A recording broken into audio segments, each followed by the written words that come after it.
Naomi Diaz-Pagan. You guys know me as the orientation specialist for ESperanza Cyber Charter School. Something you might not know is that I am also a percussionist. I've been a percussionist since I was 5 years old about. And in honor of Hispanic Heritage Month, I want to introduce you to some of the world of Latin music and some of the percussion instruments that I've learned how to play.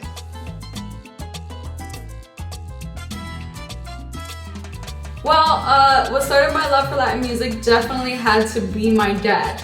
My dad growing up, every single day would listen to salsa music. It was always something different.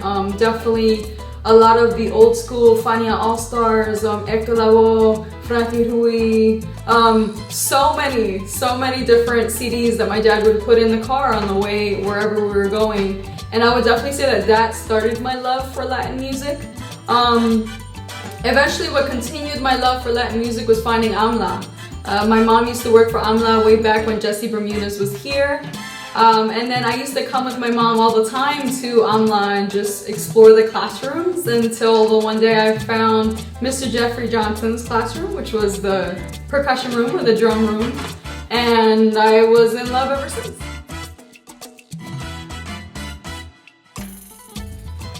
Alright, so I'm going to get started by explaining a little bit of some of the instruments that I have learned how to play along the years, and one of my favorite ones specifically is the timbales. Something that you'll notice off the bat, it's not like a big kit, it's actually two drums. Usually you have a bigger drum and a smaller drum. The bigger drum is la hembra, or the woman, and the smaller drum is el macho, or the man.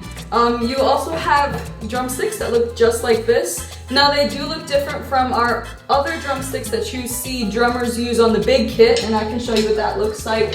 So in comparison, the ones that you see on a big kit, you'll see that they have tips. These do not. They're pretty rounded off both ends. So the reason why is because for these drums in particular, you just want to have something to be able to especially target the rim when you're playing. If you have the tip and you try to do a rim shot, if the tip hits the rim, it's not going to make the same sound. So that's one of the reasons why it's rounded off all the way through. Another thing that you'll see is that you have a red block. This red block is used to keep time. It's called a clave. There are usually other things that you can add on. Usually you would have a cha-cha bell, or you can have a cowbell, the salsa bell. You would have a bunch of other knickknacks that can also keep time. There's not just one red block, there could be more than one, there could be different colors.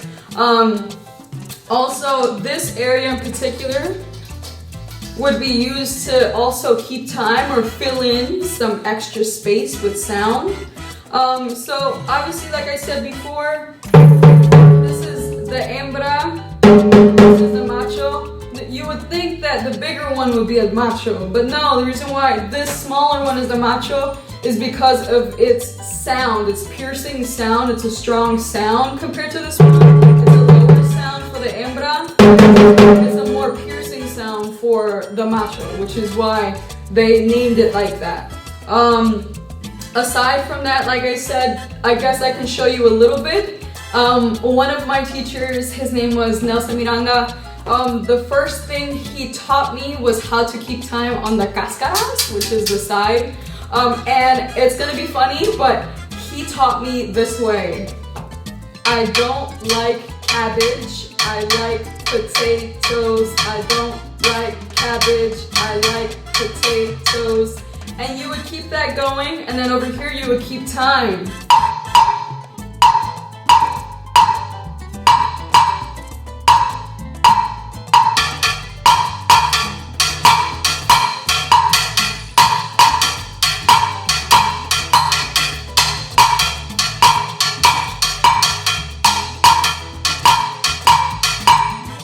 Alright, so and you would just combine both of them and put them together. And that's just a basic first couple timbal 101 for you. Aside from that, you would do fills. One of them in particular that I learned from Danilo Perez a very long time ago was arroz con pan, which is supposed to be the sound that you want to go for when you are doing a role. In particular, I always laugh because I'm like, everything is related to food. But it's kind of funny because it actually works. So if you think about it, arroz con pan, arroz con pan, arroz con pan. So it gives you that idea. The real name of that would be an abanico, which is the name of the role. But that's definitely something that I also learned from my teachers. I honestly can say that everything I've ever learned has been from my AMLA teachers and other people that I've met along the way. So I would definitely give some advice to some of the students that are interested in any type of instrument. It doesn't have to be percussion, it can be any type of instrument. If it's something that you're interested in, my advice, go for it. It's never too late to learn something new.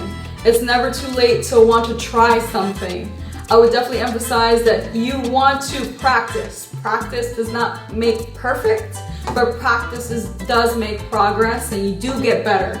You do grow as a musician, you do grow as a person. Something that music does teach you, it teaches you how to focus, it teaches you how to be disciplined, it teaches you how to time manage.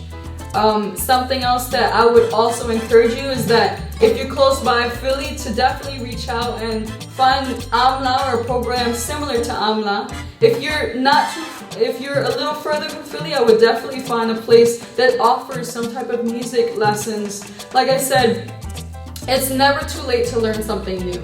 And this is definitely a great opportunity. Music is my #1 passion still today, aside from teaching. So I would definitely encourage you to follow your passion. If it's something that you're passionate about, it's something you want to do, definitely go for it and don't let anyone tell you no.